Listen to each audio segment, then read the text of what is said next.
And looks like we're live. Welcome to the broadcast. I'm Bradley J. And we're with Phil Rado. Hi, guy. I'm very, very pleased. Some of you may know Phil, some may not, but by the time we're done here, you will know him probably more than I do now. Phil Rado, I came to know as the WGBH program director. Yes. But you're so much more now, and maybe you were always so much more. But I didn't know about that. Yeah. It's come to my attention, Phil, that you have now recorded, and I guess you did it in your own studio, your own little studio, an EP. So you must have had the musical germ in there for a long time that I didn't know about. Well, that's true. Let me get this out of the way, just so I can hold it up. Yep. There you go. It's 7 songs. They're all original, all played by me, all the instruments, and yeah, I guess the technology today kind of allows you to create your own music. So we're going to get into that too. Can you describe the sound of the EP so some folks might be motivated to pick it up? Yeah, that'd be great. In fact, I was very excited that Bull Moose, which has 11 stores in I guess New Hampshire. I don't think they're in Boston, but in New Hampshire and Maine, they have them for sale. So you can get them there. It's pretty cheap. It's really cheap. But anyway, they're acoustic, basically a bass, a guitar, drums, keyboard. As I say, they're all original. I think that, when you do an EP or you do anything that you want to kind of memorialize, it's a bit of a theme. All of it is somewhat personal, but not biographical. If you understand the sort of creative notion that inspires people to write music. And I think that for me, as we've talked about in the past, artistic efforts are done somewhat selfishly. You do it because you have to do it. And so it's a bit of a bold risk I'm taking to share it with other people. And I think all of us who do any kind of performance, whether it's on the radio or music, it's a little frightening to share it with other people. Well, especially you used to be the decider. Well, I don't know if you were ever a music program director. You used to have to decide, and now you are the person who is being judged. And so it's like the police officer being thrown in jail. You have much more at stake. It's very humbling, and I will tell you this. This is a bit of a sidebar comment, but I've been just loving this documentary about the Beatles, and I would assume a number of people out there have watched this. But man, when I watch that, you just feel so. Anybody who makes something, that shares something, looks at that with such envy, and I think that in watching it, it makes me want to go back up into my studio and do more things and get better and play my instrument more so that I become more fluent. And I think that the inspiration from art is as much about improving yourself as it is about trying to imitate, which clearly, we all do to some extent. You mentioned the documentary filled you with envy. What were you envious of? Well, I think that I think you're always envious of talent. I also paint, and I always felt that whenever you paint, you're comparing yourself to the greats, and it can be very discouraging. It can be inspiring, but it could also be very discouraging. And I think the same is true with musicians, and there are no greater examples than, the Beatles. And when I watched them back in, the 1964, when they were on the Ed Sullivan Show, and within, I would say, 2 years, I was playing a little band. It changed my life. I mean, from an artistic standpoint, I think those were the people that really kind of led me towards wanting to learn how to play the piano and learn how to play the guitar. And so watching this thing and seeing just how fantastic they are, both as musicians, but also just as individuals and creative individuals, has been inspiring, and it makes me envy that. Did you learn anything that you can apply to your music making? Or did it make you feel better about anything that you do? Yeah, I sing gobbledygook when I can't figure out lyrics, just like they do. I know Paul Simon does. I think all of us who do any kind of artistic endeavor like to talk to others who do the same thing and say, so what do you do? You know, like, what is your day like? How do you actually get inspired? What do you, and to hear, it was like going to a master class to watch them work through a song, to work through a part of a song, to do a song so many times that you are fluent and fluid with it. These are things that you take away as an artist. Again, you know, not in any way putting yourself in the same category, but I think as an expression of what you're feeling, there's the craft, and then there's the inspiration and the art. And what we saw in the documentary was both. You know, you saw the crafting based on some of the things that are really inspiring, the great songs. And then you see the sort of technical expertise that somebody like McCartney has to write a song on demand, basically. But you know, it's a basic blues progression. So to those who are unfamiliar with it, it may look really impressive, and it is impressive, but it's a fairly simple pattern. But what you see is the ability that he has, the skill set he has to put those things into play. And so, yeah, it was just mind-blowing. It was fantastic, just fantastic. We're speaking with Phil Rado, who in other lives was program director, and he has a new life he's concentrating on. An artist for a long time, painting, but now switching media to his medium to music. You know, it's funny, Bradley, Joni Mitchell, who's another person who I just admire so much. She once, because she paints and she obviously plays, but she called it crop rotation. You know, when you everybody gets writer's block, or, you know, you sort of get hung up on something, she would then switch and go and paint.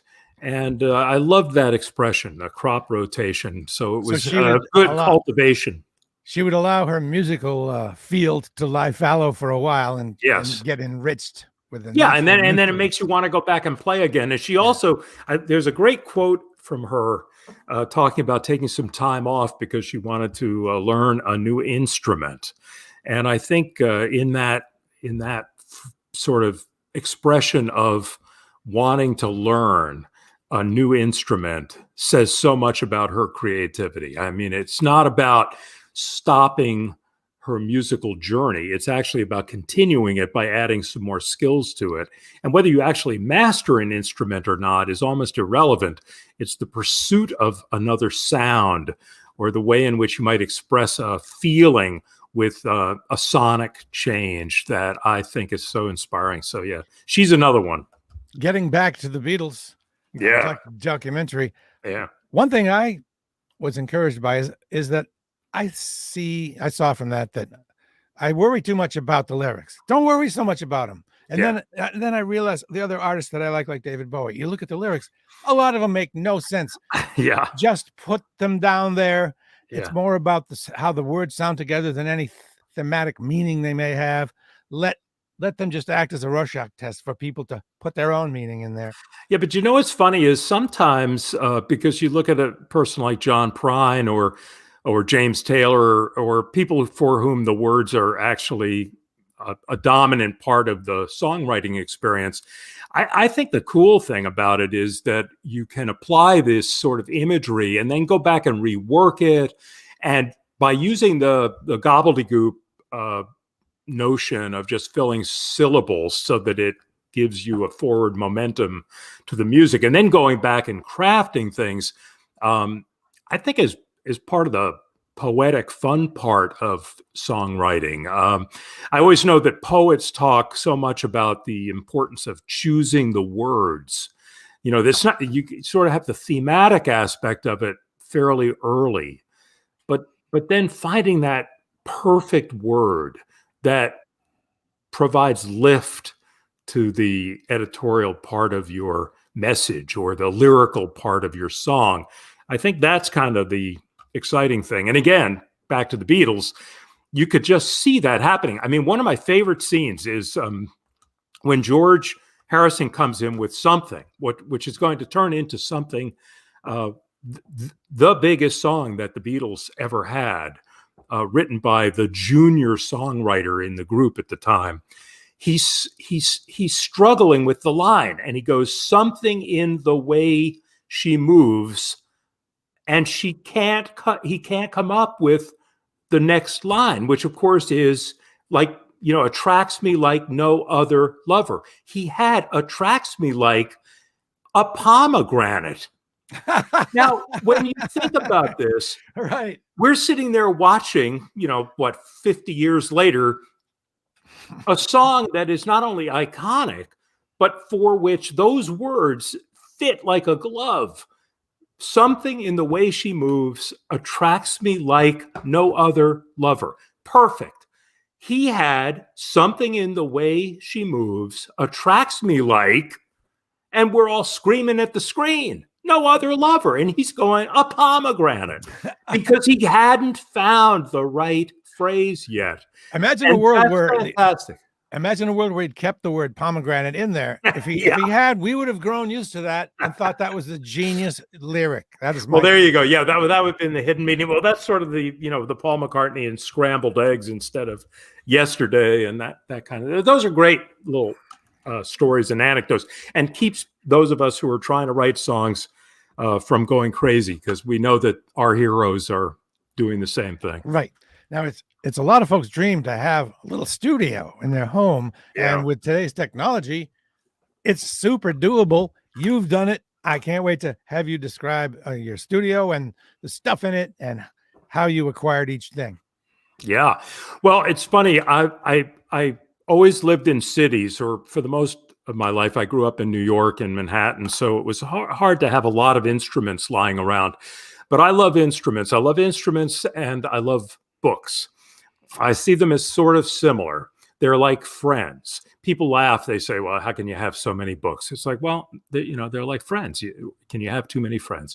And I feel that way about musical instruments too. But the truth is, musical instruments take up a lot more space in an apartment, especially. So in moving to Maine, where we have a barn and a lot more square footage than we would ever have had in Boston, all of a sudden the accumulation of instruments has become a little bit of a hobby for me. Now, again, I had a bunch, but this has sort of opened up the opportunity. I like quirky instruments, not the high end stuff. I mean, I have a couple of good instruments, but in general, I kind of like finding old stuff, used stuff, maybe not the expensive stuff. A lot of times they can give you a sound that you don't get elsewhere. And then the other thing, of course, is the technology, which is not my forte, but boy, it's really changed the game to be able to mix your own stuff and do your own stuff. But here's a funny thing. So I'm involved with a bunch of different organizations, one of which is NAMM, which I would think any musician who's watching this knows what it is, but it's a very old organization that is dedicated first and foremost to the people who make musical instruments, but secondarily to educators, people who actually use music as a teaching tool, which I'm a big proponent of.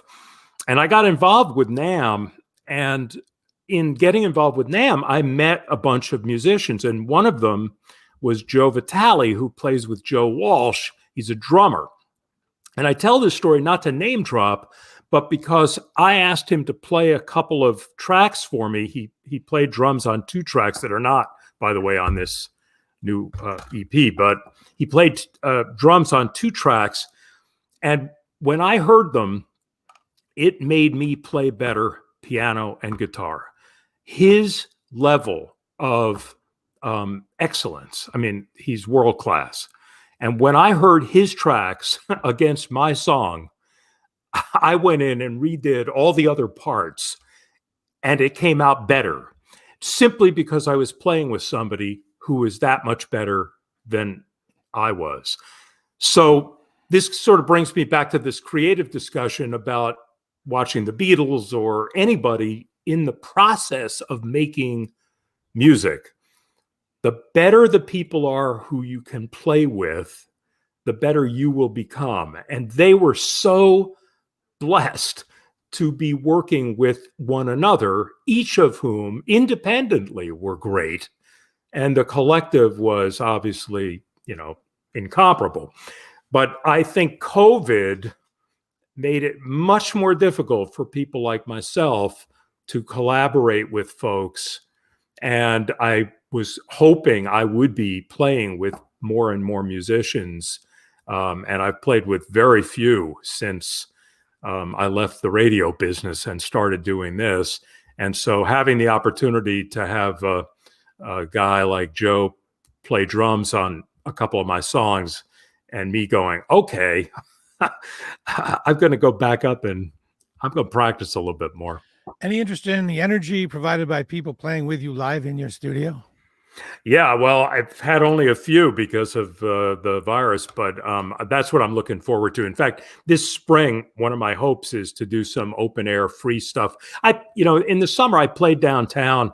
I just go downtown and play either the guitar or the piano on the street. It's like an old guy doing some busking or something, but I don't ask for any money. I just ask for their attention for a few minutes. Did anyone give you money anyway? No, I did. I get some of this sometimes, which is nice, but no. So is it okay to speak of the community, the town? Yeah. Brunswick. It's funny. I went to college in Maine, so this is sort of a homecoming for me, but I'm in a town that is the home of Bowdoin College, which was the arch rival of Colby College, which is where I went to school. It's about an hour up the road from here. But we just love it. I mean, I have to say that Maine has been a sort of rediscovery for me. It's always been on my, it's always been in my landscape, but to be fully embedded in it now is really a joy. It's been great. Back to the studio and the technology. What program do you use to record your playing into and mix? Yeah, I'm using Ableton. Ableton Live? Ableton. Yeah, Ableton 10. Ableton Live 10. Which I probably know, if Ableton can do this, I can do this. Right. But what I have, it's a really funny thing. This is silly, but I think true. The hardest part of recording yourself, being your own band, is setting everything up so that you don't have to think about the technology and you can really go into the creative mode. That is what you can't do in a home studio. And I've heard other people say the same thing. It's like, you got to get it ready to start. And now they're selling you, there are things you can use with your tablet or your iPad that can basically replicate the screen so that you can sit behind a drum kit and start your recording and all that. But man, what I would give for great engineers, we all have worked with great engineers. They are so important to the creative process, to have everything set up correctly, to make sure the mics are in the right place so that every take isn't a retake or listening back and going, oh my God, that was awful. And no matter how much you try to prep to do it, it is, anyway, that's the hardest part. And then, of course, learning all the software and all that stuff. I'm curious. There are a number of digital audio workstations out there, Logic, etc. How did you happen upon the Ableton software, which is a company out of Berlin? Yeah. Well, it's funny. Originally, I was looking at Pro Tools because we had used Pro Tools in my past in broadcasting. And I thought, well, gee, maybe I should use that. It's sort of, in many ways, considered industry standard.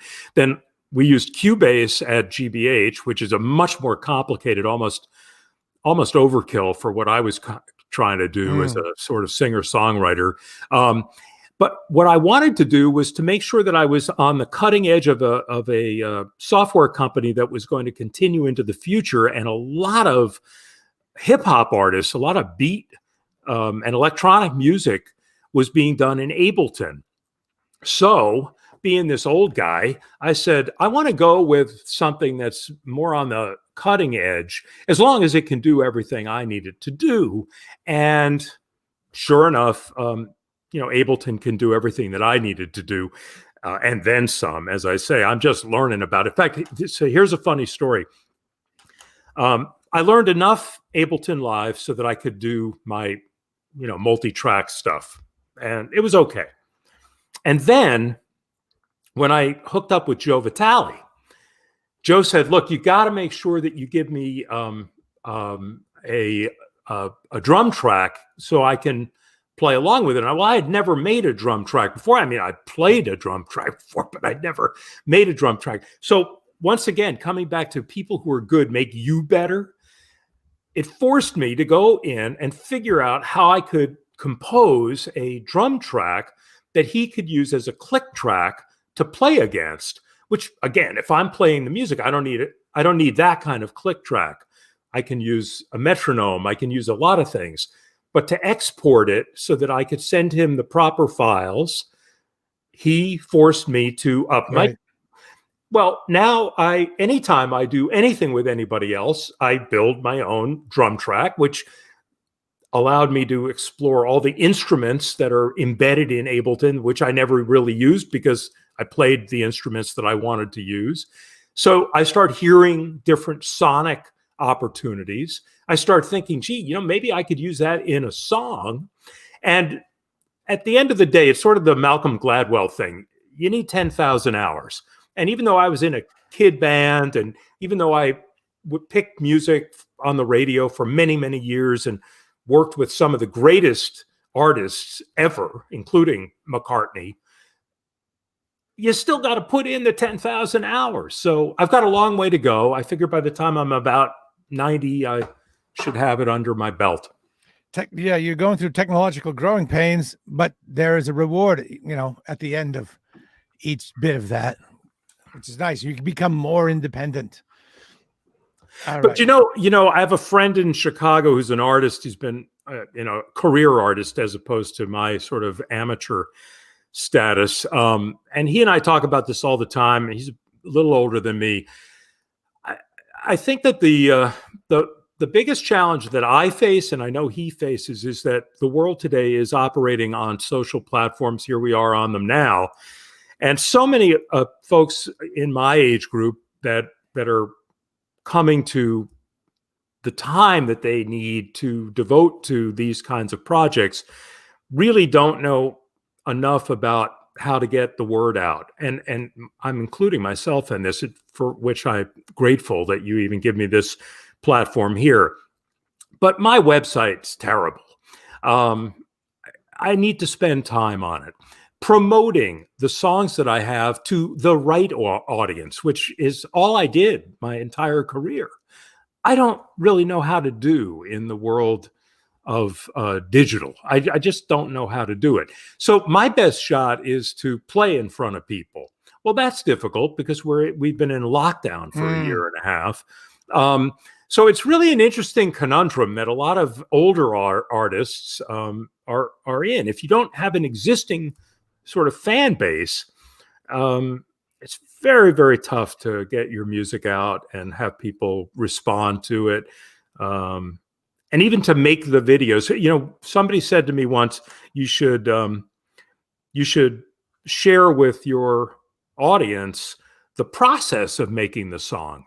Put up a first take and put up your little notes that sort of set you into this mode to write this song and produce the song. Show them what it's like to put a drum track down. And I said, that's a great idea. I would love to do that. Well, that's like putting a TV show on. It's not something. It doesn't have to be. We'll talk about that another time. Yeah, but anyway, so those are the things that that is not something that I am able to easily do, and I feel generationally at disadvantage as I look at you doing it all. But it's not what I've done. You keep plugging, and it is emancipating once you get it. I got my little ukulele, but I don't know what else to do with it. Well, I have a big question for you now. I'm going to ask the question, then I'm going to kind of refine the question. So don't start answering the question till I say. You ready? Yes. What is your goal?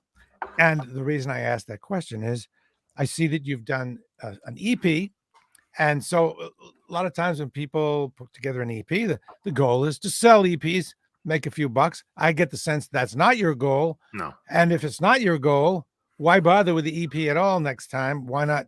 If your goal is like my musical goal, is just to get it out there and have your friends listen to it and go, that's not bad. I mean, that's kind of my goal. If that's your goal as well, then you can skip that whole the CD process, right? Yeah. Yes. Here's my goal. My goal is eventually to put a band together who play each of their instruments better than I can play all of their instruments. I have a lot of songs in me, honest songs that I truly love to write. I mean, I would write them if nobody heard them. I would write them. But I would love to share them. And I would love to share them in the best sort of execution that I could muster. The collaborative nature of playing with others is, there are very few things that match it. So that's my goal. My goal is to hope that I can gather some folks who would like to play with me. Original, I don't want to be a cover band. I kind of did that as a kid. I don't want to play the House of the Rising Sun again. I want to share emotional reality. Again, not all of it autobiographical, but emotional honesty, things that come to you when you're a certain age, which I am, been through a certain number of things, which I have. And I bet you there are others, my age, older, younger, who have also gone through some of those things and for which music plays a role. It's cathartic. It's lyrical. It's like poetry for me when I read Louise Glick or I read Robert Frost or Eliot. And it's exciting to try to craft things that express deep feelings in a way that isn't banal, which, by the way, is very hard. It's a nimble execution of writing and of articulating ideas that it's intoxicating. I love it. It's just great. So it's writing. So that's my goal. So making money, zero. That is not my goal. But putting an EP out is a physical effort to show the results. Right. Forces you to not just, have no boundaries, no guardrails, and you just kind of. Right. I hear exactly the point. Yeah. One thing I hear you saying is that a lot of your joy comes from making the art with other persons and looking over there and saying, oh, look at that guy's drumming, I'm singing, that guy's playing the guitar, and together right now, right this moment, we are making this art. And I always found that rehearsals for me were just as rewarding as a gig because it was all about, I can't believe these guys want to play with me. Yes. And not only that, I can't believe it. They're taking me seriously. So at the Christmas parties at GBH, and even back when I was in Chicago, we often put little bands together, and it was really fun because it wasn't, you didn't audition for it. It was just sort of a collection of folks who had their instruments, some of whom were really good, like Joe Matthew is an outstanding guitar player. We had a number of folks who were really quite talented, Sean Corcoran, really talented musicians in their own right. And the fun of just jamming.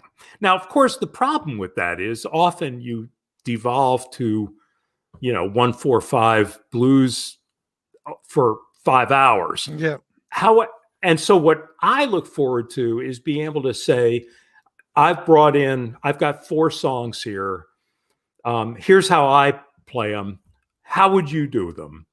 And you end up with a much better artistic expression.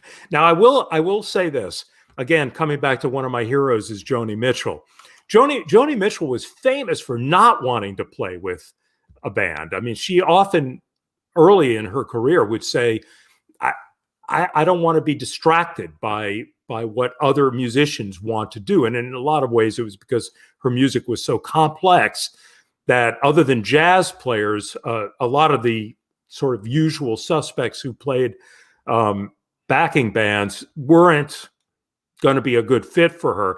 But later in her career, she realized, as we all do, that other musicians, even if you're playing like Joni as a genius, still benefit from hearing a bass line that would never have popped into her mind, or a harmony, or a drum pattern.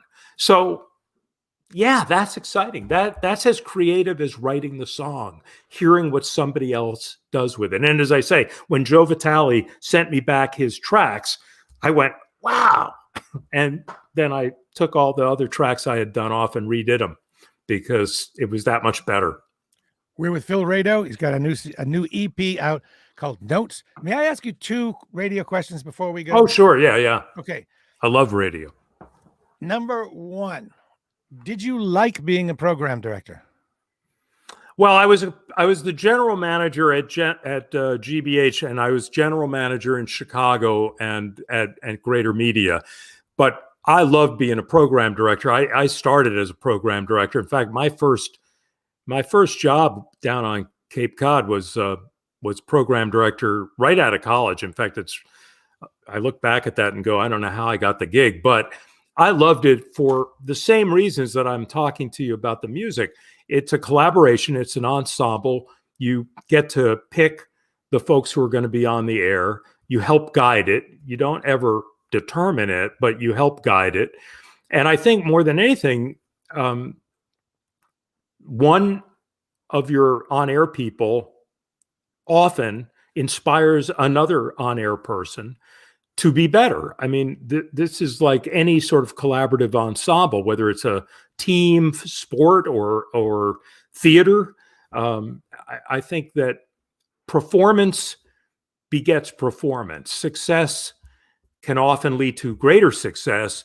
And if it's static, if it's a single person doing their own thing, I think you have a governor on yourself, whereas why I really believe in collaboration. And I've always enjoyed the push-pull that comes from collaboration. So yeah, I love being a program director. There was a line I heard years ago from musicians. Somebody had asked, who is your audience when you play? And the answer was the other musicians. And I kind of think that that's the way I felt in radio, that while, yes, the audience was who we were trying to reach, the best way to get there was to deal with the folks who were at the station.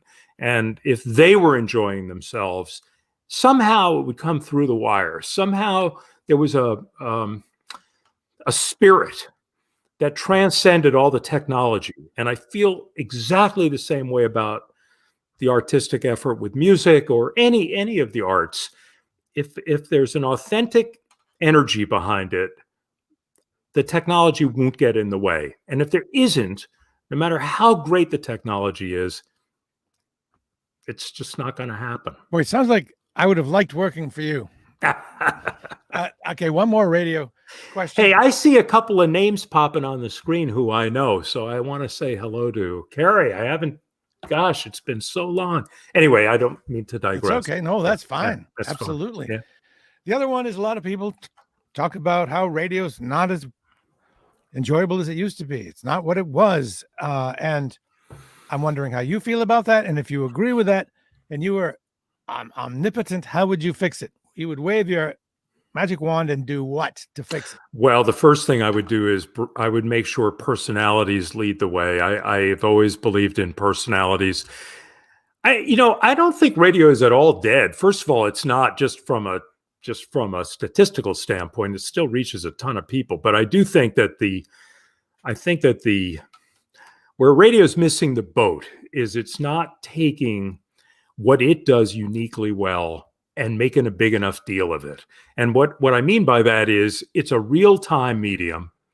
It's a local medium. Those two things are, I think, huge advantages for a technology that lives right now in a sort of on-demand, often agnostic for time world.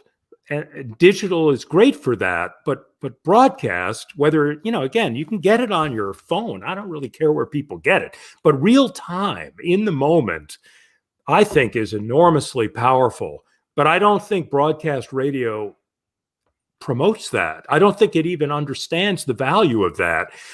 So turning back into the civilian that I now am, I mentioned I live in a town that has a local station, and the guy who is sort of the one-man band, he has the school committee members on in the morning. He plays music. He talks about the fact that the local restaurant's serving breakfast. It's fantastic. It's all the things that they used to tell you about: a friend, reliable, authentic. You can verify for yourself, which, by the way, is the definition of trust, which everybody talks about, how everybody's lost trust in things. Well, the best way to regain trust is be consistent, which he is. He's there every morning. Second is, I can verify what he says. I can go to the supermarket and I can say, yeah, he's right. There's something wrong here. These are things broadcast can do. And gosh, I wish all my friends who are still in it would push harder for that. And as you know, and I like to think that I tried to do that while I was in the business, was make a big deal out of local. Local is a really, when I was at Greater Media and Bill O'Reilly, I took off the air, and Laura Ingram, I took off the air, and they were very mad at me because they all had, relationships with Boston. But I wanted to bring Jim and Marjorie on, and I wanted to have local on the air. So, and we did the same at GBH, local. Yeah, good for you. Thank you so much for spending time with me, folks. It's Phil Rado. His new EP is called Notes. I listened to one song. I don't have the EP, but I did hear a song, and I like it. Well, that's nice of you to say. Tell you, I hope you can tell that I genuinely like it. I said, wow. As a creator, I thought, wow, I know how hard it is to make something good and solid and enjoyable. And I really felt the song that I heard was all those things. Well, I appreciate that very much. And you were very sweet to notice that I had put out this thing and invite me on your one of many platforms that you have. All the best in getting folks together and enjoying some collaboration as well in the future. If we ever get past this virus, I'll do it. Stay safe. Thank you very much. Stay safe. Thanks, everybody. We are clear.